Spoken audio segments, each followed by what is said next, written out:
nukuri kugirirwa neza n'imbabazi bizanyomaho iminsi yose nkiriho, nanjye nzaba mu nzu y'Uwiteka iteka ryose. Kugirirwa neza n'Imana ni ikiganiro mutegurirwa n'umukozi w'Imana Pastor Gisagara Frank uyoboye itorero Kabuseri Christian Church cyangwa se icyicaro cy'umutambyi. Iki kiganiro mugikurikira kuri radio Umucyo 102.8 buri cyumweru guhera ku isambiri za mu gitondo kugera ku isambiri 45. Itorero Kabuseri rikorera mu murenge wa Kinyinya mu kagari ka Kagugu. Mu mibyizi duterana buri wa kabiri guhera ku isaa 11 z'umugoroba kugera ku isaa 1:30 za nimugoroba, ndetse kandi na buri wa kane guhera ku isaa 11 z'umugoroba kugera ku isaa 1 z'umugoroba. Ku cyumweru tugira amateraniro abiri. Iteraniro rya mbere ritangira kuva saa 2 zuzuye kugera saa 5 z'amanywa, ndetse iteraniro rya kabiri rigatangira saa 5:30 kugera saa 8 zuzuye. Mu buzima bwawe kandi nanone ukeneye guterana kandi guterana kwera. Mu gihe ukeneye umushumba w'itorero Frank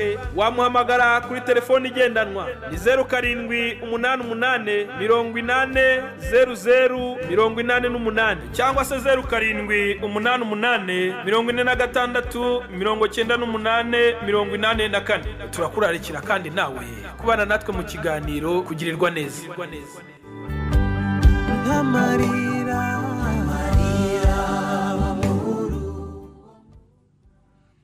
Haleluya. Yesu ashimwe cyane. Ubwoko bw'Imana ndabaramukije mu izina ry'Umwami wacu Yesu Kristo. Mbifurije kugira igitondo cyiza, igitondo cy'umugisha, igitondo cyo kugirirwa neza n'Imana.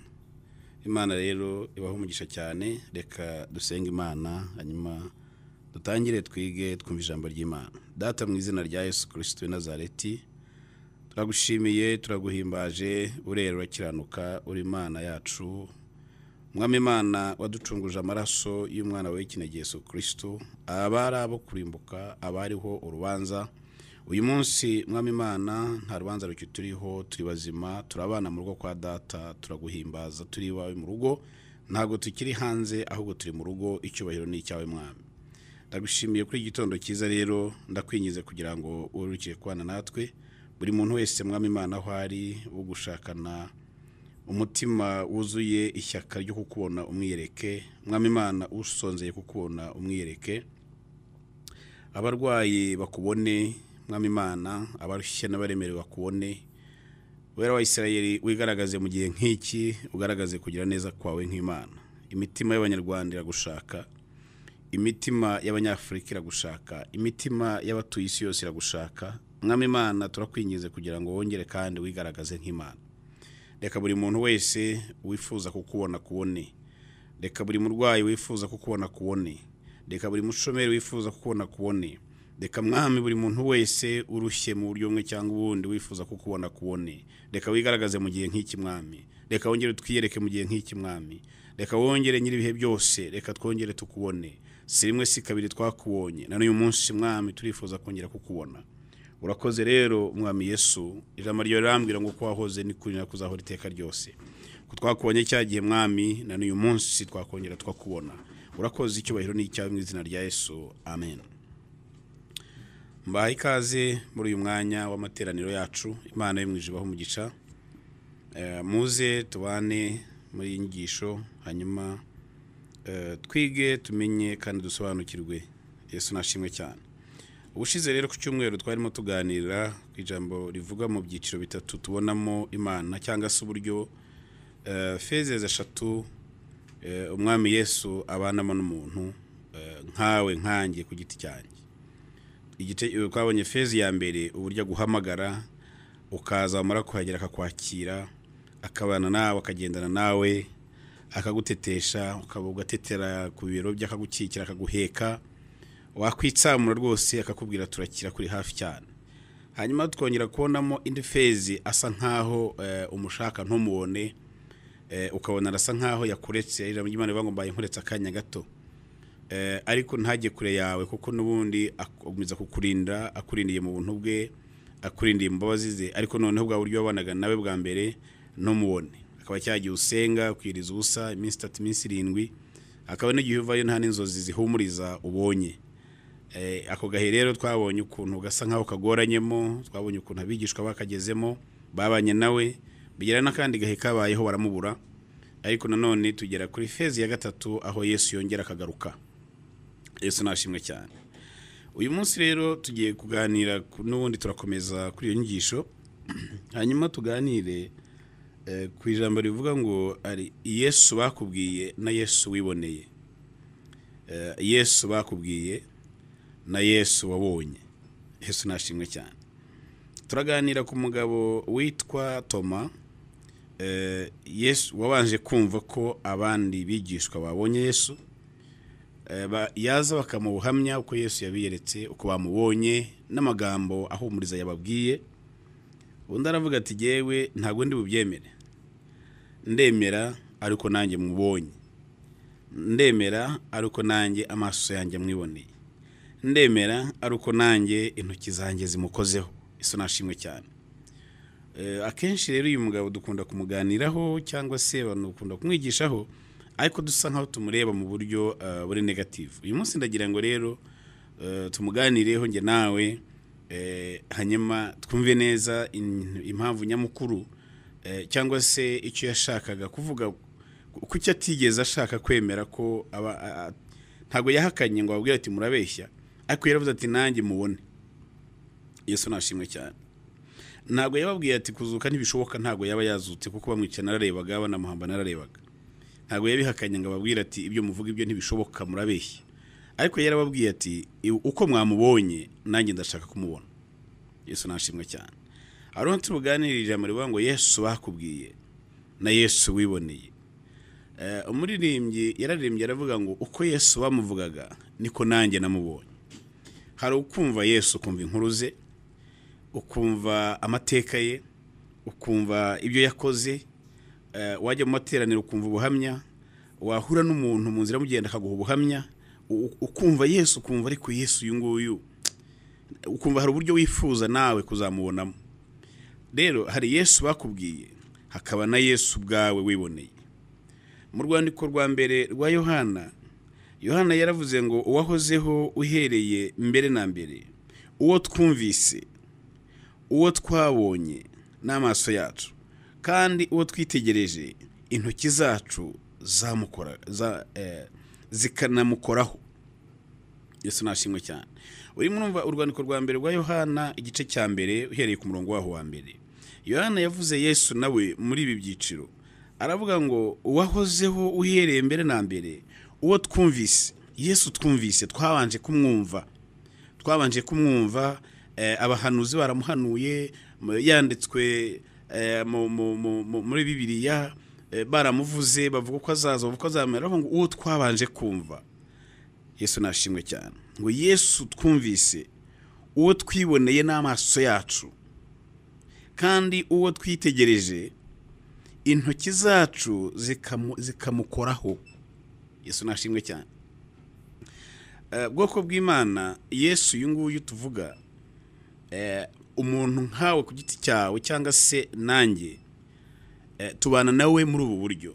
Hari ukubanza kumva amakuru, hakaba wamara no kuyumva ukanayizera, ukayemera ko ari ay'ukuri, ukavuga uti ntabwo abona abantu babeshya. Umuntu akaza agatanga ubuhamya mu rusengero, n'ubushize hari abandi batanze ubuhamya, nabo uhuye nabo mu nzira bakubwira imirimo ya Yesu n'uko ateye n'impuhwe ze n'urukundo rwe n'imbaraga ze n'ububasha bwe, noneho ukaba convinced, ukemera ko kwijana ko ibyo bavuga ari byo. Noneho hagasigara ikindi cyiciro ibindi byiciro bibiri biri imbere, kumubona nawe ubwawe n'amaso yawe, noneho no kumukoraho. Yesu nashimwe cyane. Kumwumva birashoboka cyane, ukizeye kuko inkuru niba hari inkuru ziryoha mu buzima, no kumva iyo umuntu akuganirira, yo kubwira inkuru za Yesu, uko yakoraga ibitangazo, uko yagenze hejuru y'amazi, uko yatubuye imigati, uko yazuye abapfuye, imirimo yose, uko yagiraga impuhwe n'imbabazi, uko yasanze uwo bari bagiye gutera amabuye bagiye kumwica akamuhungiraho, ukuntu yamukijije. Iyo barimo baganiriza inkuru ziraryoha, buri muntu wese yumva wuzura umwuka wera, ukumva wuzuye imbaraga, ukavuga turi ko Yesu uyu nguyu wamunyereka ngo muhobere, wamunyereka ngo mpure nawe. Noneho ugasigara uvuga ngo nanjye Yesu uyu ndamushaka. Yesu nashimwe cyane. Iyo hakurikiye kuvuga ngo genda mubona n'amaso yanjye, nanjye ndamwirebeye, noneho uyu Yesu bavugaga nanjye ndamubonye, uyu Yesu bavugaga reka nanjye mukoreho. Yesu nashimwe cyane. Abantu rero benshi hari icyiciro cyo kumwumva no kwemera nibyo ukumva ibyo yavuze, ibyo yakoze ukabyemera, ndetse nawe ugatangira kubivuga, ugatangira kuvuga imirimo ya Yesu, ugatangira kubwiriza abantu ubutumwa bwiza ubabwira Yesu, ariko mu by'ukuri ubabwira Yesu wumvise. Hakaba n'igihe cyo kuvuga Yesu wumvishije noneho kandi wanabonye. Yesu nashimwe cyane. Iyo tuvuze kuvuga ngo Yesu naramubonye, haba hakubiyemo ibintu byinshi. Hari kumubona n'amaso ku maso, hakaba kumubona mu mirimo itandukanye yakoze ku buzima bwawe.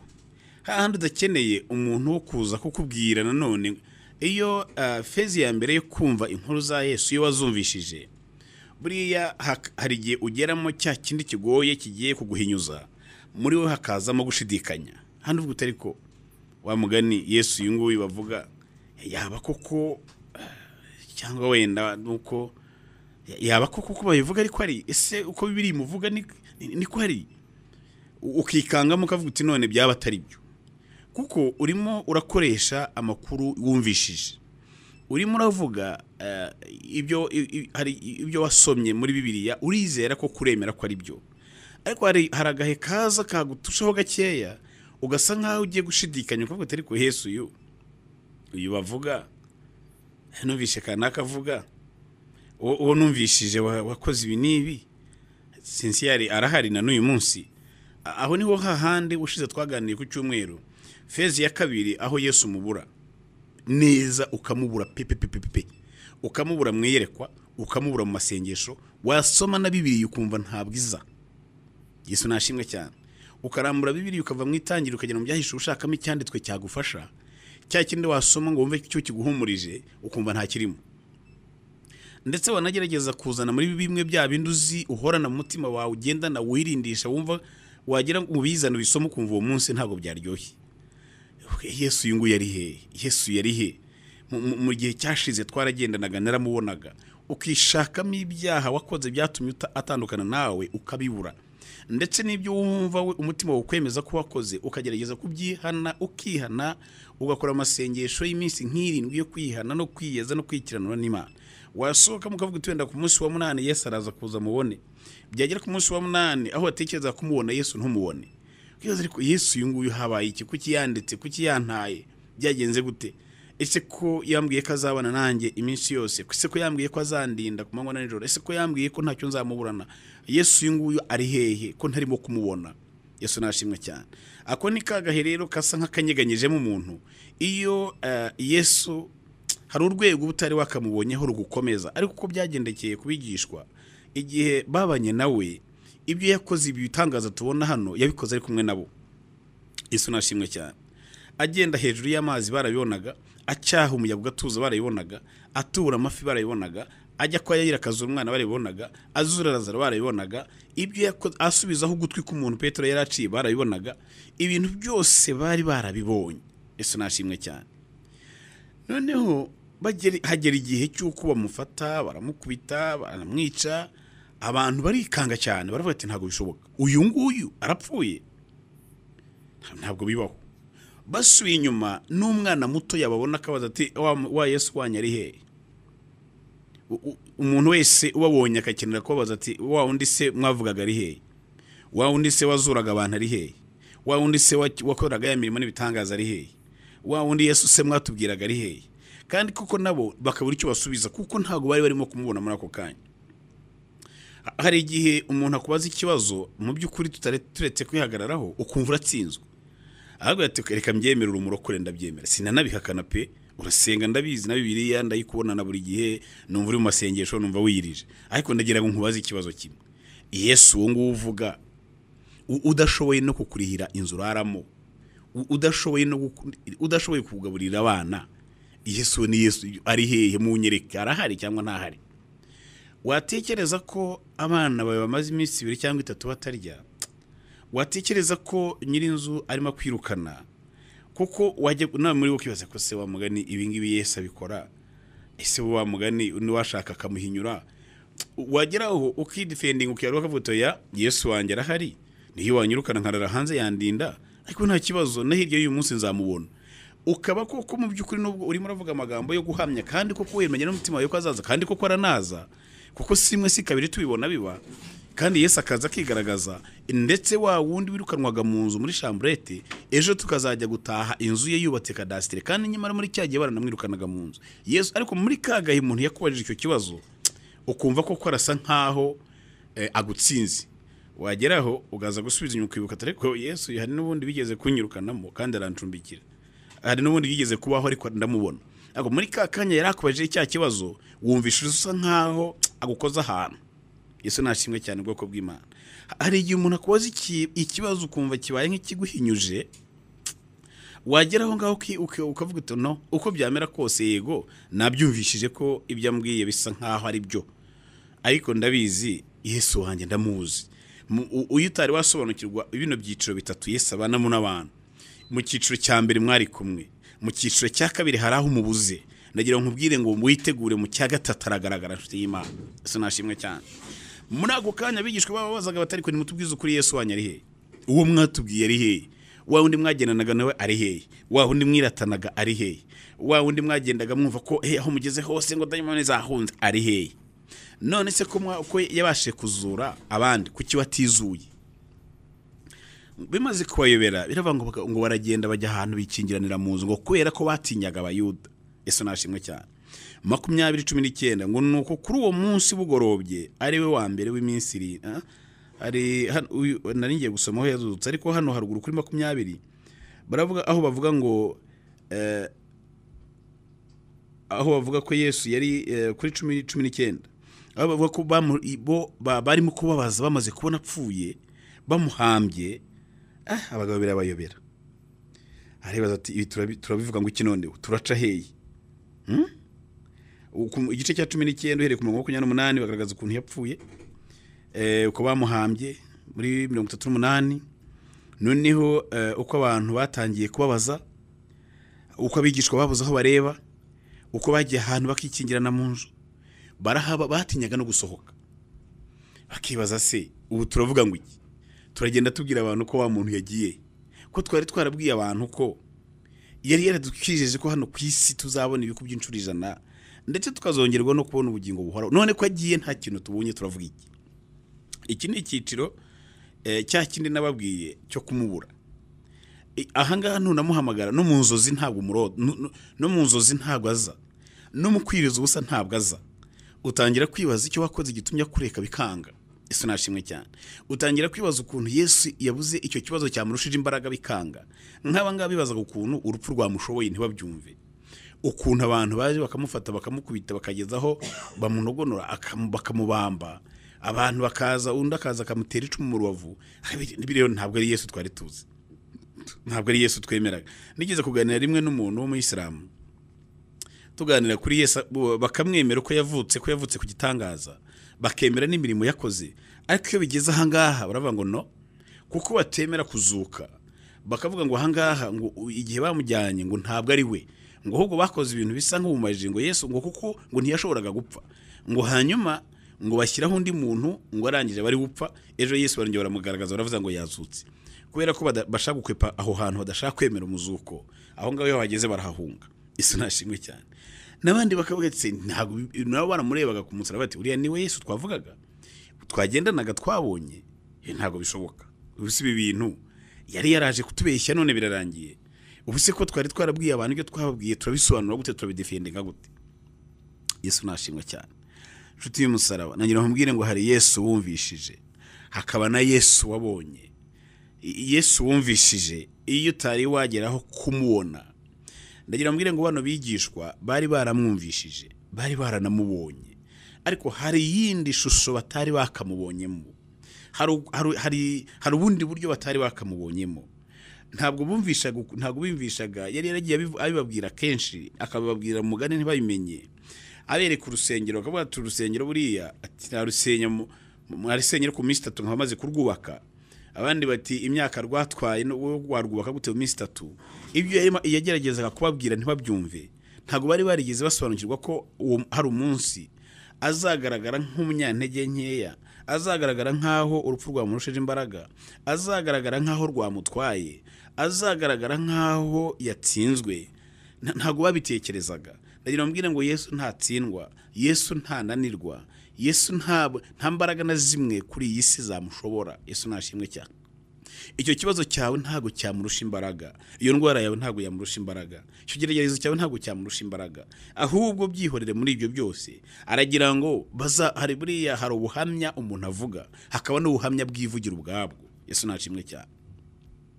Ubwo bwoko bw'ubuhamya uko ari bubiri, hari ubuhamya uvuga usobanura, ndetse hakaba n'igihe ubusobanura abantu bashingana inzira batarabeshye, biriya no gukabya cyo montage. Ariko hari ubuhamya ubwabwo bwivugira n'umwana uca hariya n'utazi kwandika akabugusomaho, n'utazi gusoma akabubona, n'umwana w'uruhinja akabubona, buri muntu akavuga ngo iriya ni Imana. Muri bukuriya mwana w'umuhungu muri Yohana 9 wari waravutse ari impumyi, uwo Yesu yahumuye. Noneho bigitangaza gikomeye cyane, abantu bakibaza ngo ese uriya muntu byashobotse bite? Bageze kuko batemeraga izo mbaraga, bagira naho babaza ababyeyi be. Ababyeyi barababwira ati twebwe tuzi ko umwana wacu yavutse ari impumyi, byo turabizi kandi turabyemera. Ikindi cya kabiri, ubu none turahamya ko areba atagihumye. Ibindi birenzaho uko yahumutse n'imbaraga zamuhumuye, izo ntimutubaze, ariko twicyo tuzi nuko yavutse ari impumyi kandi uyu munsi akaba areba. Ngo hace abantu bamubona bakavuga ngo uriya muntu niwe cyangwa ntabwo ari we. Abandi bakavuga ngo ntabwo ari we, ngo ariko barasa nkawe. Kugeza ubwo nabibwira ngo ariko ge ndi we. Ubwo n'ubuhamya umuntu abona hari utari wirirwa unavuga wenyine akabubona. Yesu nashimwe cyane. Ubwo n'ubundi ni ikindi cyiciro, n'ubundi buryo Yesu akwiyerekamo, n'ubundi buryo Yesu akora ku buzima bwawe. Uwo washaka kwicecekera, ahubwo imirimo yakoze ikavuga. Yesu nashimwe cyane. Aha ngaha niho Toma yavuze ngo njyewe ndabyemera mwamubonye, ariko nanjye ndashaka mubone, nanjye ndashaka mwibonere n'amaso yanjye, ndashaka gukora hahandi bamuteraga imisimari, ndashaka gukora muri hahandi bateye icumu mu rubavu rwe, nanjye ndabishaka. Nubwo nabo mwamubonye, ariko nanjye ndashaka kumubona, ndashaka kuzavuga Yesu nanjye nabonye. Yesu nashimwe cyane. Nshuti y'umusaraba, nagira nkubwire ngo rwana, koresha imbaraga zawe, senga cyane, iyiriza ubusa, inginga Imana kugira ngo Imana ikore ku buzima bwawe, Imana ikore kuri iyo mibereho yawe, Imana ikore igitangaza mu buzima bwawe. Hanyuma ejo nawe uzahagarare uvuge Yesu wabonye, uvuge Yesu wakozeho. Yesu nashimwe cyane. Uzavuge Yesu nawe, ndetse niyo kumuvuga bizakorohera kubera ko abantu bakuzi n'ubuzima bwawe. Ejo nujya kubabwira Yesu bizoroha, ejo nujya kubabwira Yesu bizoroha, kubera ko ntabwo uzavuga byinshi. Uzahagarara uvuge ngo muranzi, na n'uyu munsi murambona, hirya nta wundi ni Yesu. Uwo munsi abantu bazemera kuko bazabavuga bati uriya ni koko, niba koko ari Yesu, uriya Yesu turamwemera. Nagira mbwire ngo Yesu bakubwiye na Yesu wiboneye. Iyo ukiri mu cyiciro cyo kuvuga Yesu bakubwiye, iyo haje umurabuka gukubita imbaraga ziragenda, iyo haje umurabuka gukubita utangira gushidikanya no kutizera. Ariko iyo haje Yesu wiboneye, abigishwa Yesu amaze kuzuka, ngo araza abatungura bari mu nzu ikinze, ngo bagiye kubona ahagaze hagati yabo, ngo arababwira ngo amahoro abe muri mwebwe. Barikanga baravuga ati ntago bishoboka, uyu se ni wa mugabo wongeye kugaruka, uyu se ni wa mugabo wongeye kuboneka. Ako kanya aho bari bicaye aho ngaho, aho bari bari mu gahinda, aho bari bazi ko byarangiye, aho bari bazi ko ubuzima bwanze, biraba ngo n'imiryango aho bari bari n'amadirishya inzu yari ikinze, ngo bagiye kubona Yesu ahagaze hagati yabo. Muri bitangaza yari yarakoze, acambaye wa mubiri wa mbere, ntabwo yacaga ahantu hakinze, ariko amaze kwambara umubiri wa kabiri yatangiye kwinjira n'ahakinze. Ahageze arababwira ngo amahoro abe muri mwebwe. Uwo munsi yabiyeretse, Toma ntabwo yari ahari. Barangije barishima, umutima wabo bumva urakeye. Arongera n'ababwira ngo uko data yantumye niko nanjye mbohereje. Wa muntu bari bazi ko yatsinzwe, wa muntu bari bazi ko byarangiye, ariko yongeye kugaruka nanone, agaruka afite amagambo nk'aya yandi yari afite, atabereka ko yacitse intege, atabereka ko yatsinzwe, atabereka yuko byanze, ahubwo arimo abereka yuko umurimo gikomeje. Yesu nashimwe cyane. Kuri 21 ngo Yesu yongera kubabwira ati amahoro abe muri mwe, uko data yantumye niko nanjye mbatumye. Amaze kuvuga atyo abahumekeraho ati nimwakire umwuka wera.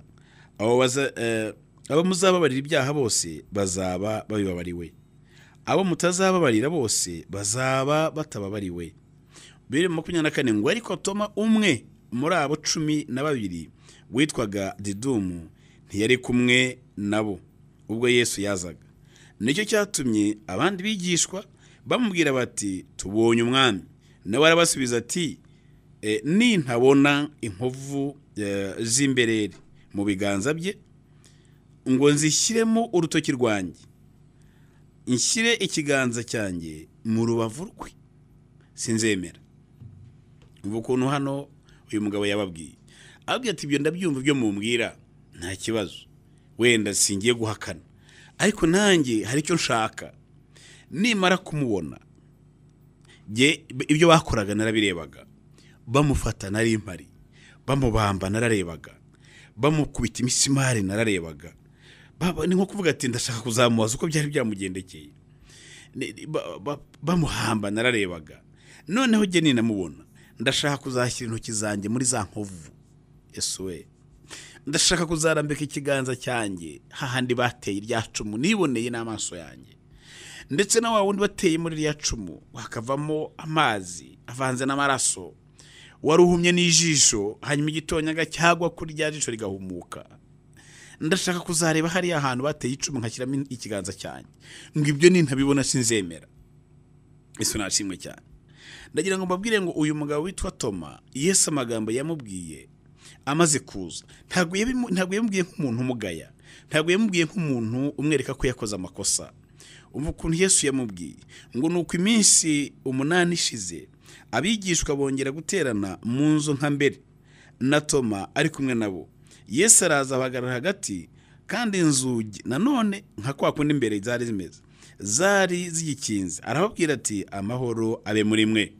Maze abwira Toma ati zana hano urutoki rwawe urebe ibiganza byanjye kandi uzane n'ikiganza cyawe ugishyire mu rubavu rwanjye kandi we kuba utizera ahubwo ube uwizera. Yesu nashimwe cyane. Toma aramusubiza ati mwami wanjye kandi mana yanjye.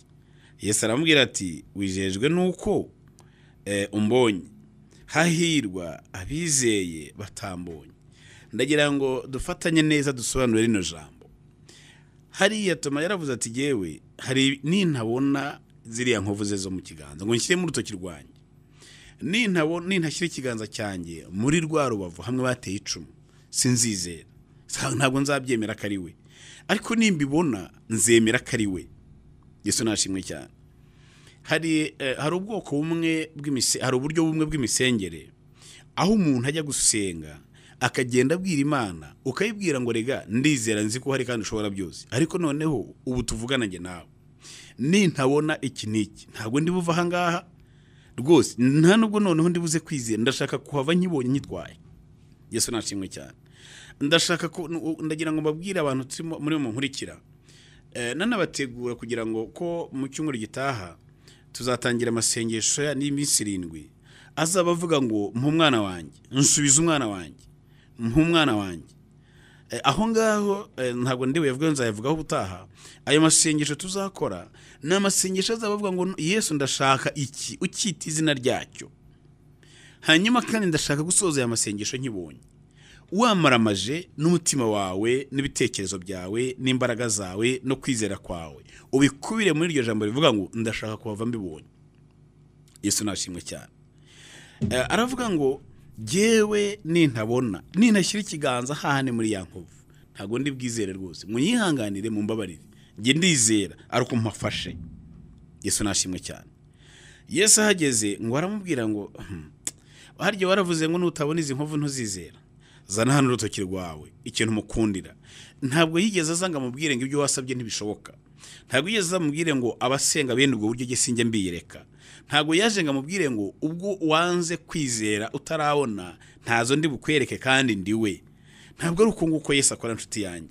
Yesu aratuzi azi imitima yacu azi kwizera dufite azabo turibo ntabwo ashobora ntabwo ahimana arakurira akavuga ati uyu muntu mu by'ukuri ikirimo kimutera kuvuga kuriya nagahinda kari mu mutima we n'umubabaro uri mu mutima we ntabwo arimo kwanga kwizera kubera ko atanzi cyangwa mpinyura uyu mwana w'umuhungu yaramuzi yari yaragendanye nawe, yari yaramubonye, ndetse n'abandi bari bambwiye ko bamubonye. Aravuga ati nge ntibishoboka, nanjye ndabizi ko hari wenda kuzuka birashoboka, ariko ndabanza mfate muri za nkovu nongere ndambike ikiganza. Yesu we, hahandi bateye icumu nimara kurambikamo ikiganza cyanjye, uwo munsi ako kanya nkimara kubibona nanjye ndaza kwizera. Yesu nashimwe cyane. Bwoko bw'Imana, ndagira ngo mbabwire ngo ziriya nkovu za Yesu uyu Toma yarakeneye, ntabwo yarazikeneye kubera ko atizeraga ko Yesu yazuka, ahubwo yarakeneye ubuhamya azavuga, yarakeneye kuzavuga. Ni nayo mpamvu iki gice n'iyi mirongo yiyongeyeho, wenda yataza kubivuga ntiba yariyongeyeho, ariko aravuga ati nanjye ndashaka kuzamubona n'amaso yanjye, ndashaka kuzarambikaho ikiganza cyanjye nkamufataho. Ariho Yohana yavugiye, aravuga ngo wa wundi jambo wahozeho ngo twabanje kumwumva, ngo amaso yacu aramubona, ngo ndetse n'igihe kigeze ngo intoki zacu zamukozeho. Yesu nashimwe cyane. Ndagira ngo mbwire ngo Yesu wumvishije cya gihe, ni Yesu ukeneye kubona n'amaso yawe, ni Yesu ukeneye gufataho, ni Yesu ukeneye kurambikaho ikiganza, ni Yesu ukeneye gufataho ukamwumva. Iyo wamaze kumufata uramwumva, iyo ufashe umuntu uramwumva ukavuga uti uyu ni we. Yesu nashimwe cyane. Haleluya. Toma aravuga ati ngewe ndamushaka. Ndagira ngo mbwire ngo nawe usenga, wowe nkurikiye, wigomeza kuwe, ni byiza kuhamya Yesu, ariko ongera utende intambwe wigira imbere. Wivuga Yesu bavuze, vuga Yesu wabonye. Wivuga Yesu wumvishe materaniro, vuga Yesu wabonye. Wivuga Yesu, nibyo guhamya ni byiza, no kwizera ni byiza, no kugenda tuvuga imirimo Yesu yakoze nibyo, ariko nta kintu ciza kirimo gikomeye cyane kuruta ibindi nko kuvuga Yesu hamya nawe wahagazeho wabonye, uvuga ngo nanjye ndi umugabo wo kumuhamya. Umuririmbyi aravuga ngo wowe Yesu uko bamumbwiye ni nako nanjye namubonye. Iyo utari wahuza ayo magambo, uko Yesu bamukubwiye nuko Yesu mubonye, iriya ndirimbo ntushobora kuyihimba, iriya korasi ntushobora kuyiririmba. Kugira ngo uririmbe iriya korasi, uba uri muhuza ibintu bibiri, uba uri muhuza Yesu wakubwiye na Yesu wiboneye nawe. Ndagira ngo Yesu wakubwiye, mushakane umwete, mushakane kwiriza ubusa no gusenga, mushakane kwicisha bugufi, mushakane ingeso nziza, mushake numara kumubona ugahuza Yesu wakubwiye ukamuhuza na Yesu wabonye. Uwo munsi uzaba uri umukristo wuzuye, uzaba uri umukristo ukomeye, ushobora guhagarara ugahamya, ushobora guhagarara niyo wava. Igihe Yesu amaze kwiyereka bano bigishwa, bamaze kumubona, bambaye imbaraga barahamya, barabatoya, ubu noneho turemeye, ubu noneho turemeye. Yesu twabanye nawe igihe yari akiduhamagara imyaka 3 tugendana nawe n'igice, atwigisha, adusengera.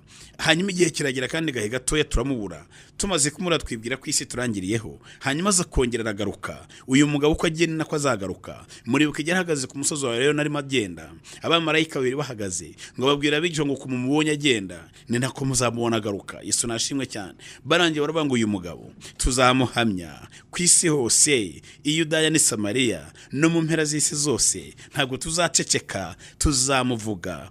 Igihe batangiye kwatoteza, barabakubitaga, babashyiraga mu nzu y'imbohe, ariko bakwibuka wa mugabo muri bya byiciro bitatu, bamwibuka mu ishusho bahamagara biyegereza, bamwibuka cyagiye bamubuze, bamwibuka yongeye kugaruka akabiyereka, bakavuga bati uko yagiye ni nako ari buze kugarukana n'uyu munsi. Barinze intumwa uko zagiye zisoza mission yazo zigenda zitaha, ntawigeze asubira inyuma, ntawongeye gusubira inyuma, ntawongeye gushidikanya. Uko yaravuze ngo uko Yesu bamutubwiye, uko bari baramuvuze ni nako natwe twamubonye. Nshuti yanjye wowe nkurikiye uyu munsi, ndagira ngo mbwire ngo kenyera ukomeze, funga umukandara ukomeze, shaka Yesu, senga cyane, iyiriza ubusa, mushakane gusenga no kwiriza ubusa, umushakane guca bugufi, umubwire ngo Yesu ndagushaka, Yesu ndagushaka, nibyo narakumvishije, wakijije kanaka indwara nibyo ndabizi, wahaye kanaka urubyaro nibwo ndabizi, watanze akazi kwa runaka nibyo ndabizi, ariko nanjye uyu munsi ndagushaka, nanjye ndashaka kukubona. Uko nguko Toma yavuze ngo nintarambikamo ikiganza muri ziriya nkovu ntabwo ndi buze kubyemera. Ndagira ngo mbwire ngo ni umugabo, buriya Yesu ni umugabo, arashoboye. Inshuti yanjye nawe nushaka kumenya ko umuntu ari umugabo, hari ahantu henshi uzabirebera,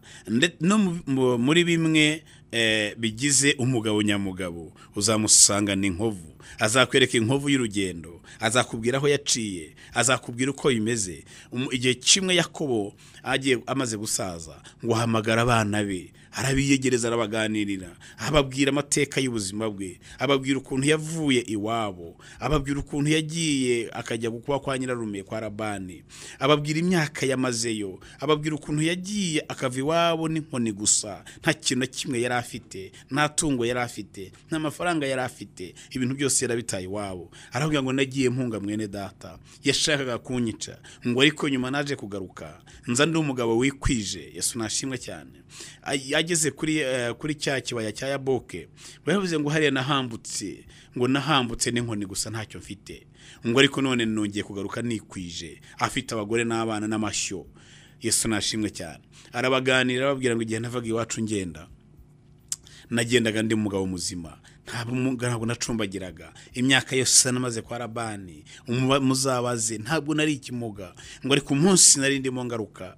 ngeze kuri Yaboke nanone ngo maze kwambutsa amashyo maze kwambutsa abagore maze kwambutsa abana ngo sigara ngenyine kugira ngo mpure n'Imana muri uwo mugoroba muri iryo joro nasigaye ngenyine ngo marayika w'Imana araza ngo arankiranya ngo bugiye gucya mu gitondo akora hano kuri uyu mutsi ngo arahuriyegura niho nakuye gucumbagira ngo ariko ntabwo nahakuye gucumbagira gusa ahubwo nahakuye n'izina rishya ngo uwo munsi nitwaga Yakobo ngo ariko bugiye gucya agiye kugenda arambwira ngo ntabwo ukiri Yakobo kundi ngo ahubwo ubu ngubu uyu munsi wiswe Isirayeli nuvuga ngo muri uku gucumbagira kwanjye nahakuye izina rishya muri uku gucumbagira kwanjye niho hakomotse izina mwumva uwo muzitwa Abisirayeli muri abana banjye Yesu nashimwe cyane yarimo abaganirira abereka inkovu y'urugendo ndagira nkubwire ngo umugabo nyamugabo no muri uyu murimo azakwereka inkovu y'urugendo umugabo nyamugabo iyo umuntu ageze igihe cyo gusaza iyo umuntu ageze mu zabukuru muri za mpanuro zo guha abana muri wa murage wo gusigira abana arabahamagara akabaganirira akababwira amateka y'urugendo rwe akababwira ko yananiriwe akababwira icyamufashije kugira ngo have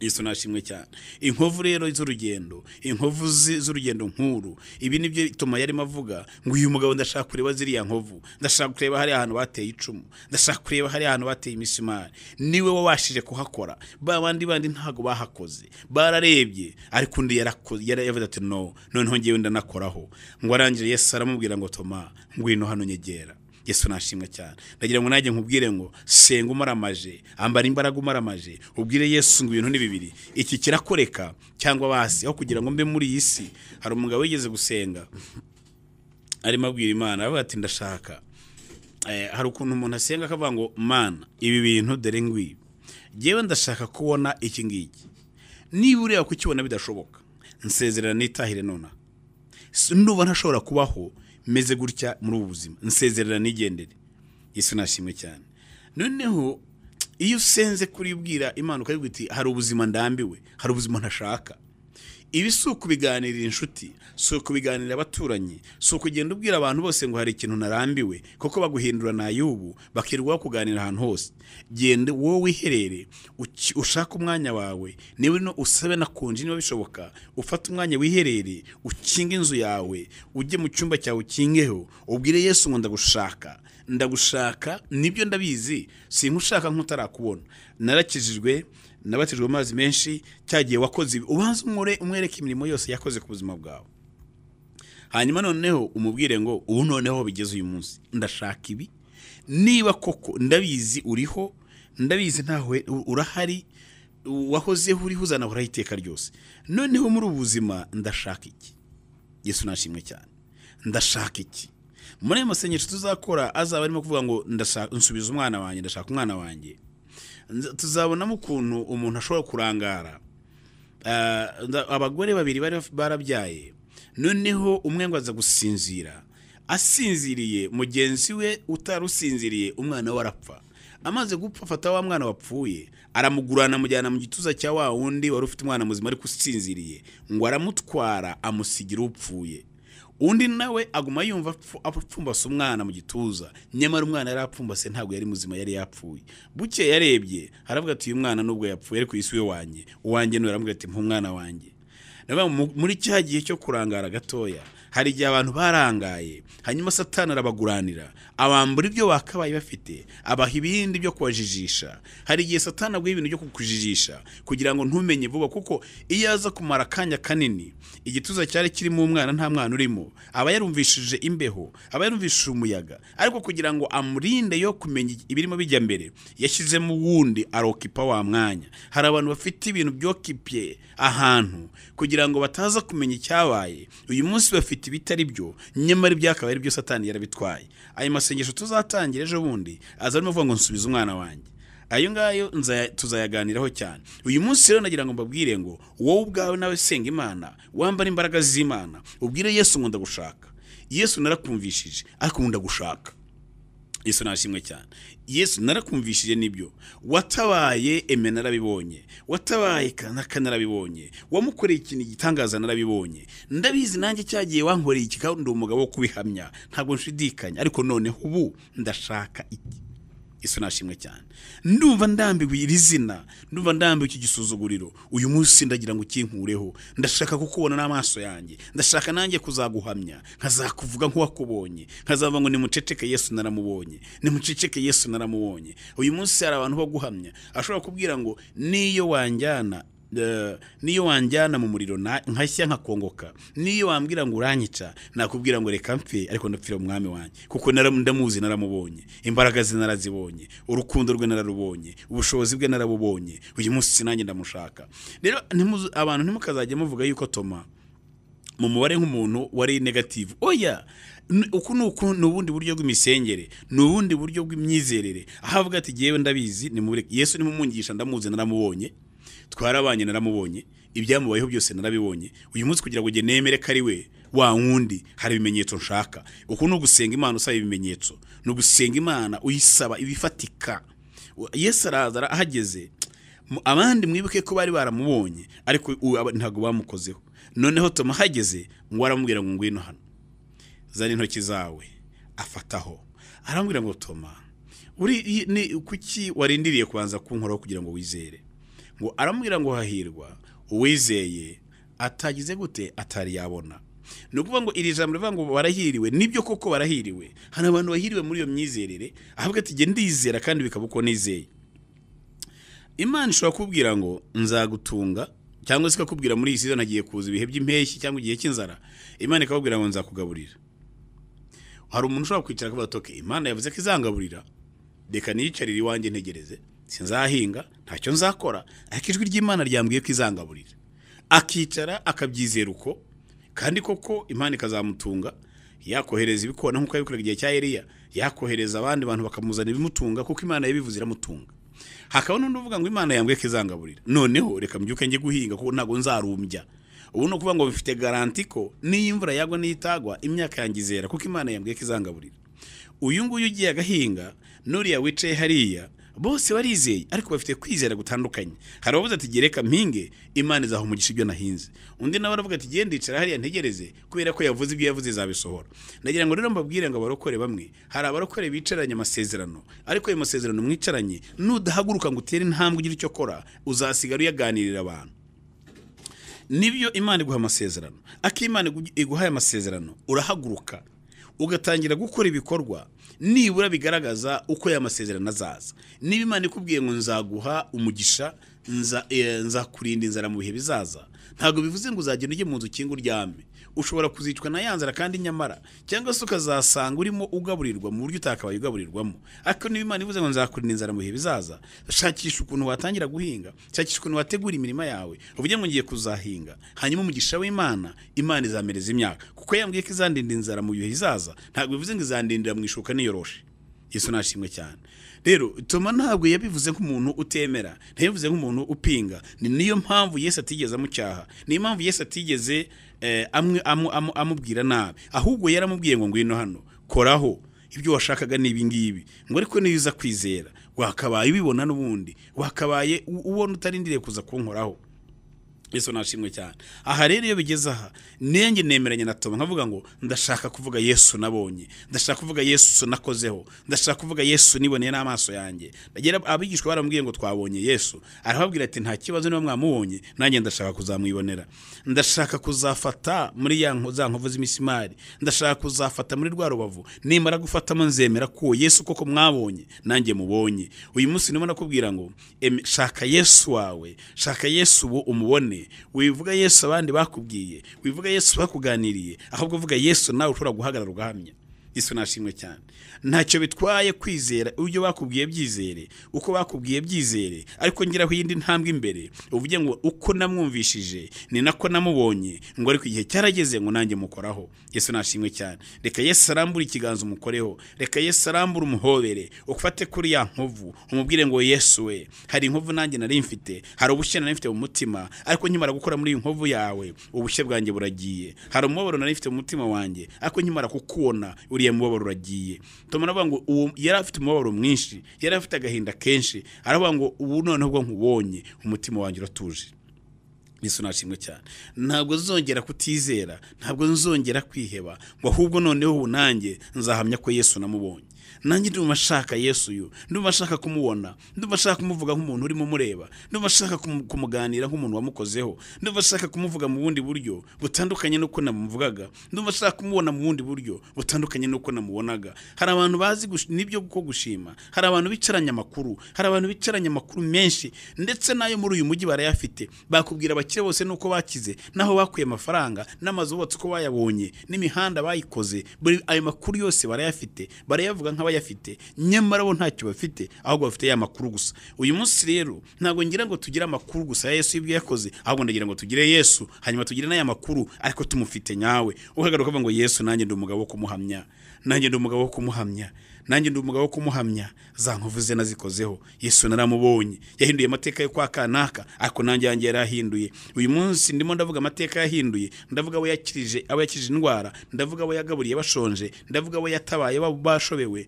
ndavuga abo yakoreye imirimo n'ibitangaza, ariko byagera kuri gihe nkaceceka. Umuntu yambaza ngo hanyuma wowe nkaceceka. Uyu munsi ndashaka Yesu ndi buze kuvuga nihereyeho, nkavuga n'ibyo yakoreye abandi, ariko nanjye nihereyeho. Uyu munsi ndagira nkubwire wowe nkurikiye, vuga Yesu wihereyeho, uvuga Yesu wihereyeho, ubabwire ngo nanjye ubwanjye ndubuhamya, nanjye ubwanjye ndi bitangaza, nanjye ubwanjye muranzi. Uyu munsi Yesu mbabwira niwe wangejeje aha ngaha, niwe wakoze ibi nibi, uko yabikoze kwa kanaka ni nako yabikoze n'iwanjye mu rugo, ni nako yabikoze ku buzima bwanjye. Uwo ni Yesu abandi bavuga, akaba na Yesu nanjye mvuga. Uyu munsi ndagira nkubwire ngo vuga Yesu wumvishije, uvuge na Yesu wabonye inshuti yanjye. Imana yungije baho umugisha, mukomeze kugirirwa neza n'Imana, maze uyu munsi Uwiteka Imana bahire, mubone ukuboko kw'Imana, mubone kugendererwa n'Imana, mubone umugisha uvuye ku Uwiteka Imana. Iki cyumweru tugiye gutangira kizabera icyumweru cy'umugisha, kizabera icyumweru cyo guhirwa. Ibyo muzagerageza gukora bizabahire, aho muzadepoza bazabahamagare, aho nimujya gucuruza muzunguke, ibyo muzakora byose muri iki cyumweru byose bizababera umugisha. Urakoze, mugire umunsi mwiza. Imana ya Isirayeli ibaho umugisha. Amen.